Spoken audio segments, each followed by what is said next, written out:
For your health, how helpful is your body mass index when it comes to measuring weight and your health risk? A new study suggests a different tool might be more accurate. Dr. David Geier here, of course, to break down the study and the technology that comes into play. And this technology isn't new. No, I mean, there's home versions of it. We were just talking off air. I have actually one at home. Now, those are not as accurate as what they're talking about in this study, but it's just a very quick way to use. Basically, you stand on this metal plate and you hold something metal and it measures electrical conductivity through fat, muscle, body water, and it's very accurate at determining body fat analysis. I think I've seen companies over, the past 5-10 years put out like their versions that you can buy. I assume those are similar. They're similar, probably not as accurate. Now, they're probably good for monitoring trends if you're seeing body fat percentage go up or down, but not as accurate as what they're doing in this study. Still not the gold standard for body fat, which is the DEXA scan, but those aren't really practical for every office visit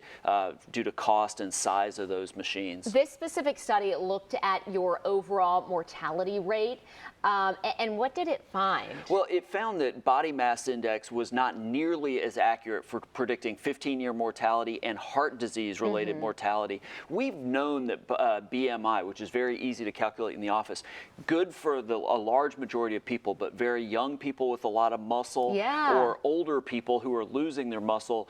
For the younger people, it underestimates or overestimates the health risks, and for older people, it underestimates the risk. So for those groups, measuring body fat percentage, as this study showed, much more accurate. Ironically, even waist circumference, just your waist size, was more accurate than BMI for predicting heart disease, death, and overall death. Why do you think there's such a focus still on BMI?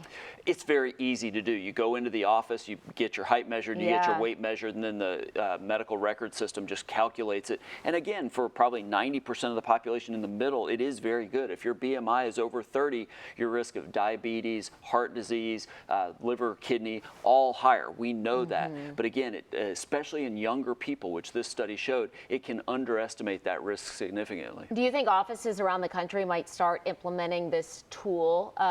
Will we see this more?